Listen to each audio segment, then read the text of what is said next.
Halo, selamat pagi Pabrikers. Ketemu lagi dengan kita, Dodi Firmansyah, pemimpin redaksi jurnalkawasan.com.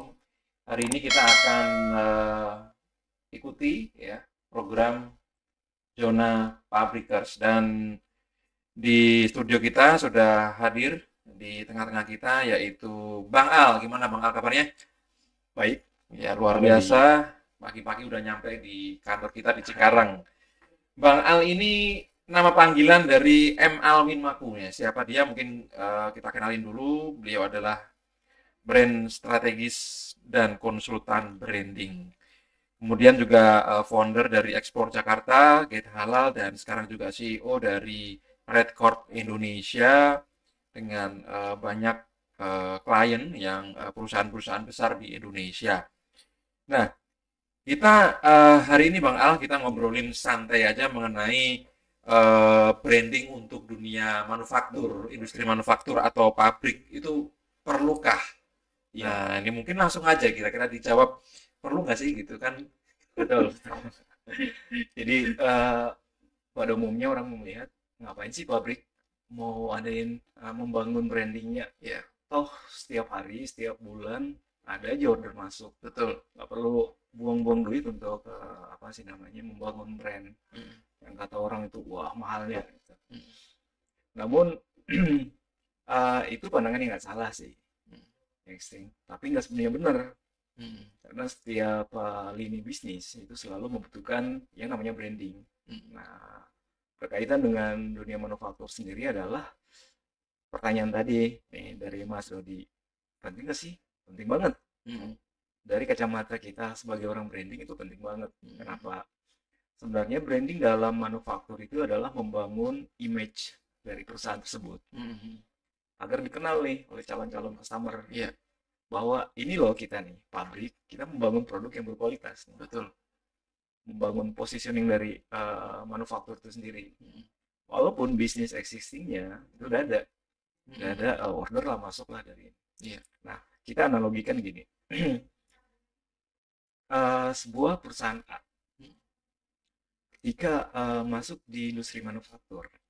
Nah, beberapa saat sebelumnya sudah pasti ada juga sih perusahaan B yang sudah memulai bisnis tersebut. betul. Nah, Banyak. ya Mm, kemudian perusahaan A ini masuk nih. mm, Nah, perusahaan A ini berhasil memasuki bisnis manufaktur, industri, dia mendapatkan justru proyek-proyek yang lebih banyak dari perusahaan B. iya, Nah, artinya apa? Si perusahaan B yang lebih dulu di situ kalah kalah dengan perusahaan A. Kalahnya di mana? Ya mungkin ya kurang membangun trust terhadap customer, kurang membangun proses brand image kepada pasar sehingga calon klien itu melihat ini perusahaan ini kurang bisa memprovide keinginan kita, produksi mm, barang kita. Nah, akhirnya si klien ini mengambil keputusan untuk ngambil ini perusahaan A yang sudah dia membangun branding, manufaktur. Nah, itu analoginya seperti itu. Dan itu akan terus-menerus seperti itu. Akan datang perusahaan baru dengan konsep baru, dengan membangun brand building baru.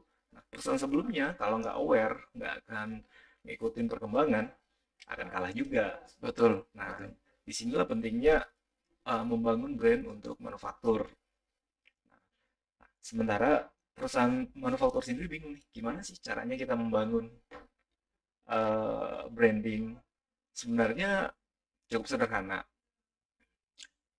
Ya harus tell a Enggak, story. agak saya potong dulu nih ya, biar biar Baik. kita semua satu frame ya, Ah, karena kita nih banyak orang-orang pabrik nih nggak tahu nih apa sih sebenarnya branding gitu ya. Jadi ah, jadi mungkin kita ah. mulai dari dulu gitu. Jadi eh, kita mau membranding industri, kemudian branding ini apa, kemudian bentuk kegiatannya tuh ngapain aja sih branding itu? Mungkin itu dulu. Oh gitu ya. Nah, Jadi secara umum branding itu adalah pencitraannya pencitraan. agar Oke. orang tahu kita siapa. Mm-mm. Dalam dunia branding itu salah satunya ada personal branding. Oke. Personal branding itu misalnya nih banyak nih mau calon 2024 nih. Mau Hmm. entah mau caleg kah, apa mau jadi kepala daerah. Nah, Ya. mereka ini harus membangun personal brandingnya. Mm-mm. Seperti apa? Personal branding itu salah satunya bagaimana cara tampil di kamera, di publik, bagaimana cara berbicara, bagaimana cara menggunakan pakaian. Ada gaya-gaya tertentu yang mengkategorikan ciri khas dari orang tersebut. Nah, itu masuk dalam salah satu ilmu personal branding. Iya, iya. Jadi kita mengangkat diri kita sendiri nih, Betul. Biar positif. positif dikenal Oke, orang, iya, iya. gitu. Nah, beberapa public figure memang banyak menggunakan konsultan-konsultan untuk personal branding. Misal saya nggak perlu sebutin namanya ya, Ya, tapi jelas minimal, artis lah ya. ya minimal misalnya gini, ketika tampil di kamera tuh, ketika tangannya posisi di atas, itu kamera itu harus dijepret, momentum tuh. Nah, kemudian untuk ditampilkan di media publik, entah di sosial media kah, atau media mainstream, atau media cetak, online, dan lain-lain. Nah, pola karakter-karakter yang terbangun dengan personal branding itu akan apa sih namanya, membuat masyarakat merasa kagum. Nah, berarti goal kita itu udah dapat tuh, menang tuh. Ketika masyarakat kagum, masyarakat merasa apa namanya, tertarik, mereka akan memilih dia. Oh, ada efeknya ke Ada situ. efeknya di situ. Nah, begitupun di manufaktur sendiri. Banyak yang mikir, lah kita kan udah punya pelanggan tetap nih. Iya. Nggak perlu kita buang-buang tenaga untuk membangun brand. Nggak salah. Iya. Tetapi Anda akan siap suatu saat ada perusahaan yang sejenis, kompetitor Anda, yang tampil hadir dengan strategi branding yang bagus. Entah berapa lama kemudian Anda akan siap-siap untuk mengalami hal kejadian seperti perusahaan B tadi yang di awal. Iya. Dia nggak aware masalah branding. Ya, jangan sampai ini ya, kalau saya contohin itu kayak dulu mungkin Nokia, BlackBerry, Iya, dia nggak nyangka ada betul, Android gitu ya. betul, Jadi dia betul. nggak aware, merasa Brand wah powerful. powerful gitu ya. Kita pemain tunggal nih, kita penguasa pasar nih, market leader di situ. Jadi kita nggak perlu, orang udah tahu gitu, tanpa beriklan kita nggak perlu, mereka udah tahu kok kita. Iya, iya. Tapi lihat nih perkembangan teknologi sekarang, hanya dalam beberapa tahun Nokia tumbang, BlackBerry apalagi. Nah, BlackBerry pada saat itu saya ingat di tahun sekitar 2005 2006 itu diboosting atau dipromotin sama Barack Obama. Iya. Nah, itu langsung tuh Naik. naik. Baik penjualannya, baik branding tuh, apa namanya, marketingnya banyak. Tapi lagi-lagi mereka nggak aware terhadap perkembangan teknologi baru. Nah, teknologi baru ini yang mereka bangun dengan branding yang bagus. BlackBerry ini nggak aware, nggak ngikutin zaman, ngerasa powerful, gengsi dong. Kita udah pemain lama di sini, senioritas lah, nggak perlu untuk ngikutin pola-pola baru. Nah, ternyata mindset masyarakat dan habit masyarakat itu berubah juga, ngikutin pola yang ada. Jadi kalau kita ngomongin target orang penjualan ya, kalau itu branding itu setelah selling atau sebelum selling ya, kalau lebih pasnya itu. Jadi branding itu branding dulu baru jualan apa gimana? Sebenarnya branding itu tujuannya adalah untuk membantu penjualan. Jadi kapanpun bisa dilakukan, sebelum penjualan, sebelum itu. Namun idealnya adalah sebelum membangun sesuatu itu, sebelum membangun branding itu kan harus disiapin dulu nih, Ya. infrastrukturnya, timnya, teknologinya. Ketika udah selesai semua, mulai di branding lah. Cara branding gimana? Banyak macam. Sekarang dunia sosial media itu, internet itu udah semakin mudah.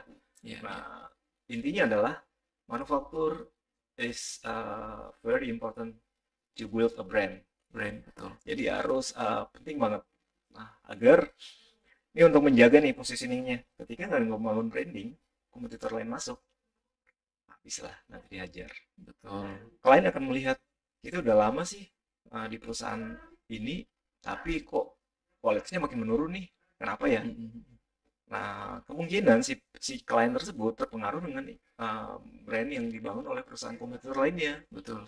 Ini kayaknya ada perusahaan kompetitornya. Coba kita coba dulu nih. Ya, betul. Saya punya pengalaman, Bang Al. Kemarin saya dikasih tahu sama salah satu perusahaan welding ya. Welding itu pengelasan dari Jepang. Dia seorang sales nih.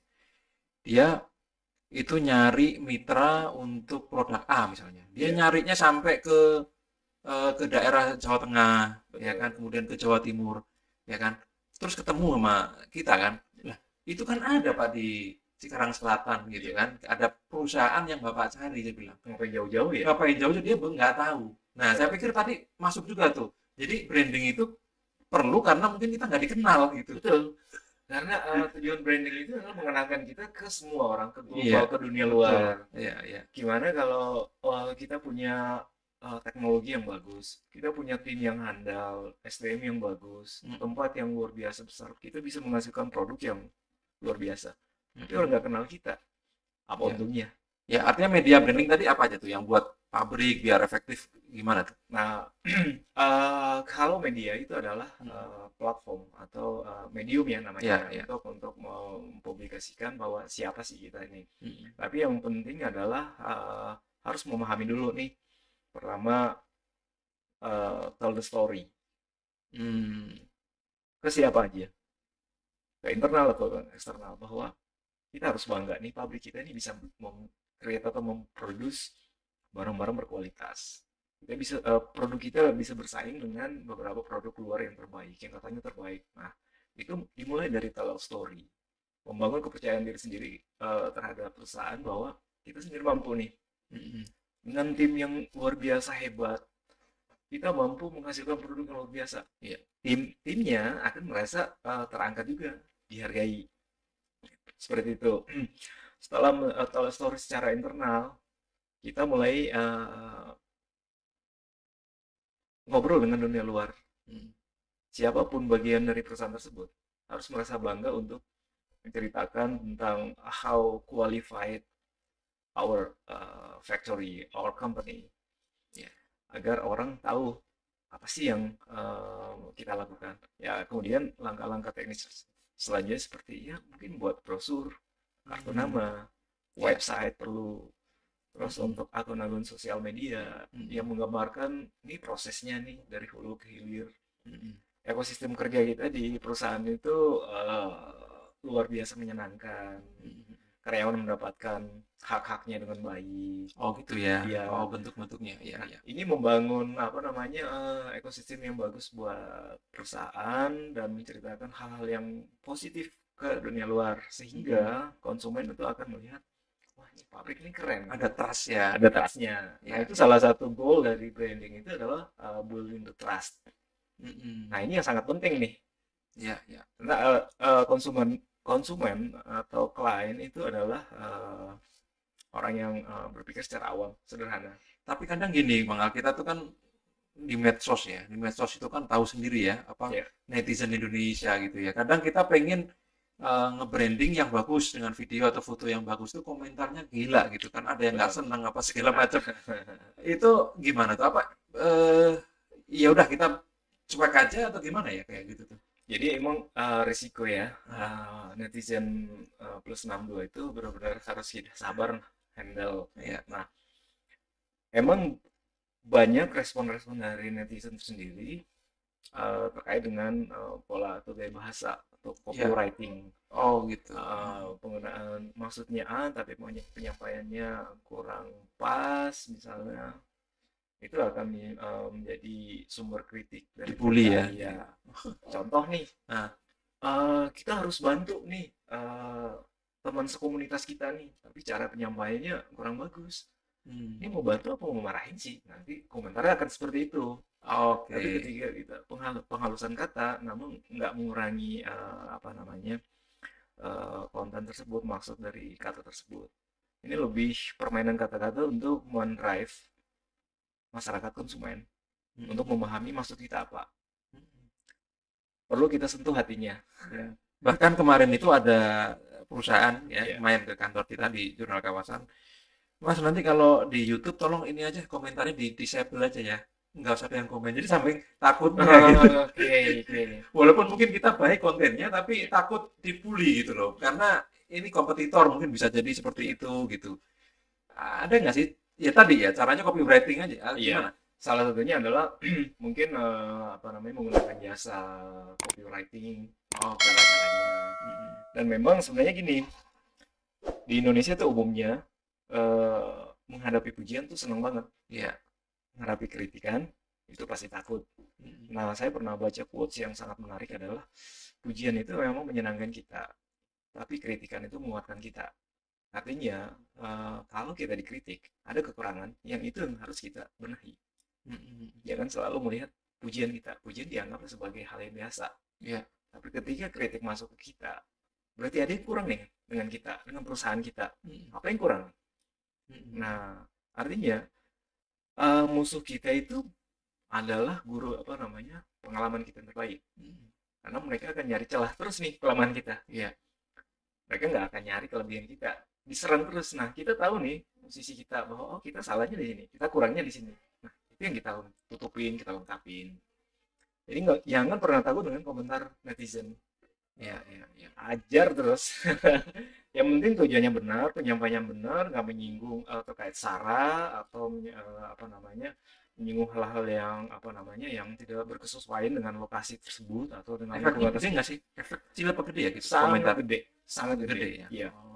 Sangat gede karena pengaruh satu komentar itu, walaupun dia anonim, si pembuat itu, pertama akan mempengaruhi pembaca lainnya.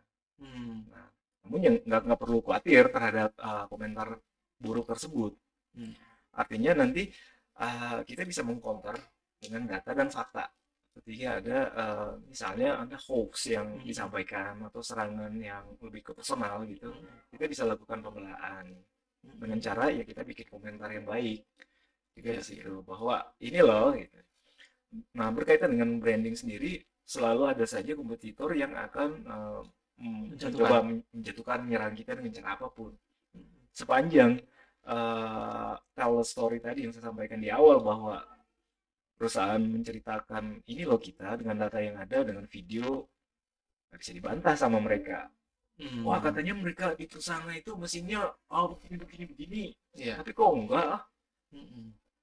Kita bisa tampilkan ini loh mesin kita, bisa di videoin, di live, di foto, atau ngundang orang untuk tur. Apalagi saya pernah dengar nih jurnal kawasan tuh pernah buka kegiatan touring ke manufaktur, Wisata industri. Nah, itu salah satu branding yang luar biasa untuk pabrik-pabrik, untuk perusahaan-perusahaan. Iya. Untuk melihat seberapa kualitas atau qualified nih perusahaan memproduksi sesuatu yang bagus. Nah, itu luar biasa banget ide cemerlang dari jurnal kawasan sendiri membangun konsep wisata industri. Nah, itu sangat penting di dunia branding untuk mengenalkan produk atau diri kita atau produk kita, perusahaan kita ke dunia luas. Oke. Itu mungkin salah satu ya media yang sifatnya online, medsos, kemudian web apa segala macam, YouTube. Ada nggak cara branding yang nggak di onlinein gitu ya? Maksudnya biar lebih ya tadi mungkin dari komentar ya.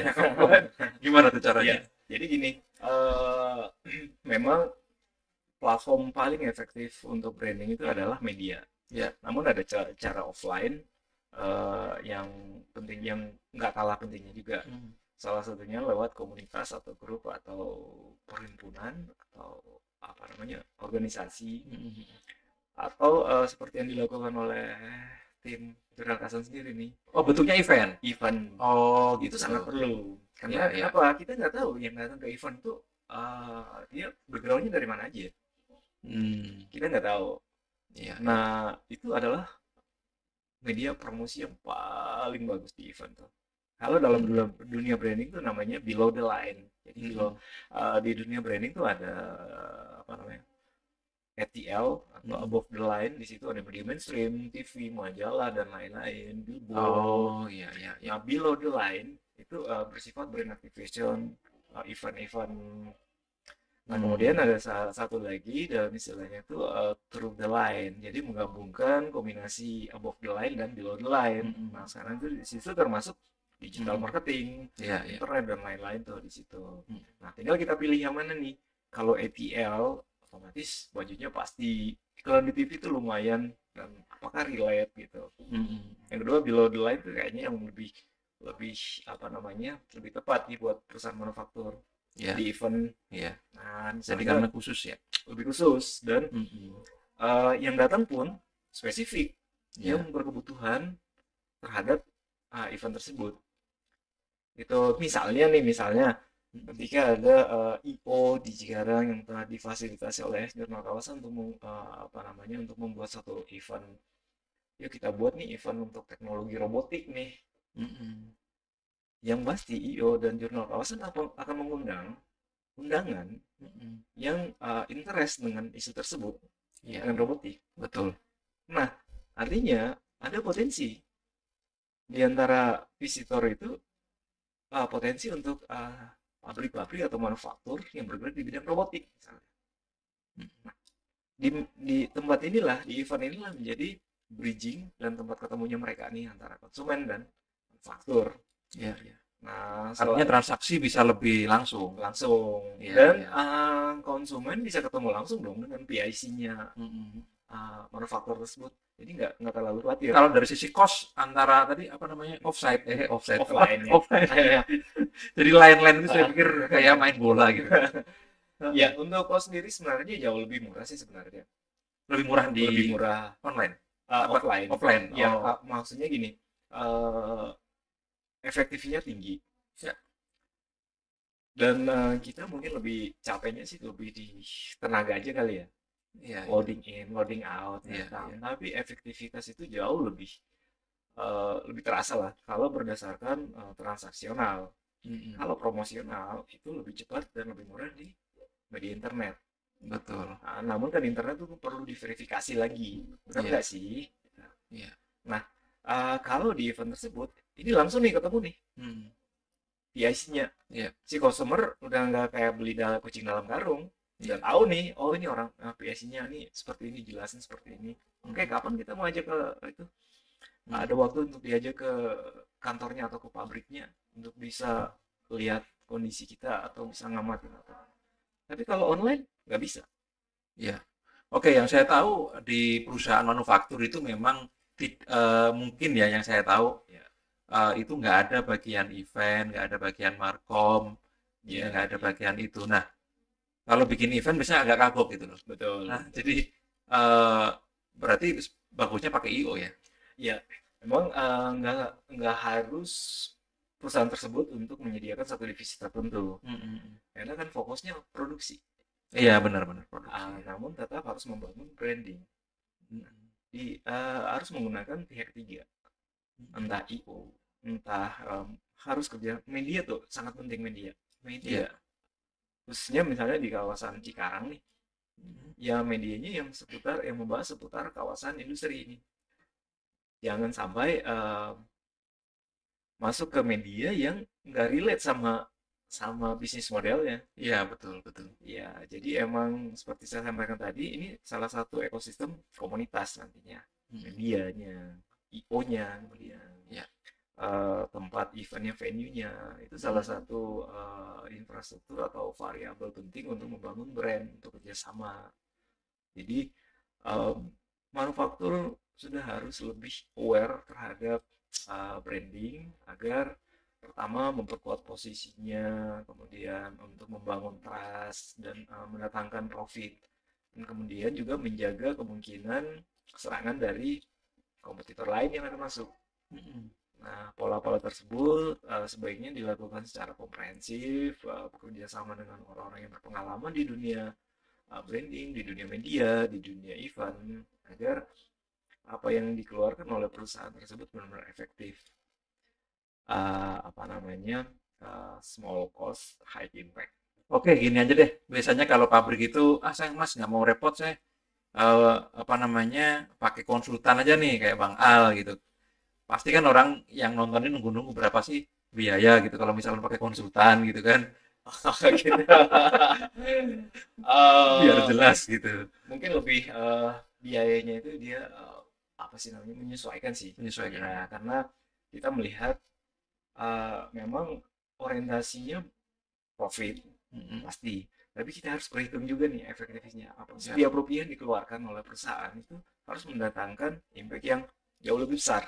Nah, seperti itulah teknis kita akan bahas, kita lihat masalahnya ada di mana nih, kendalanya dari satu perusahaan tersebut. Ya. Kita melihat kurangnya di mana, nanti yang kita tutupin itu kita berikan konsultasi yang apa namanya, yang tepat, bagaimana menutupi celah-celah kekurangannya. Nah, masalah biaya itu kadang-kadang lebih relatif sih ya, kita apa namanya, lebih open Iya, discussion lah. betul, betul. Karena ini kan masalah setiap perusahaan berbeda-beda. Berbeda. Iya, iya. Betul. Oke. Masalah brand, strategi dan segala macam sudah kita kupas ya tadi ya. Saya terima kasih ini Bang Al sudah datang di studio kita Sama-sama. jauh-jauh dari Jakarta untuk berbagi mengenai branding dan yang lain terkait dengan event tadi, bahwa memang tidak hanya perusahaan yang itu ya, perusahaan Consumer jasa goods atau ya. consumer goods ya, tapi manufaktur juga penting untuk branding, untuk mempertahankan eksistensi tadi, Betul, betul. biar tidak tergerus pasarnya, ya ujung-ujungnya penjualan bisa terus stabil, terus naik ya. Sekali lagi terima kasih Bang Al sudah Sama-sama. bergabung sama kita, jurnalkawasan.com. Mudah-mudahan nanti kita bisa gantian main ke studio Bang Al. Oke, Di ditunggu. Manggo. Iya. Sampai.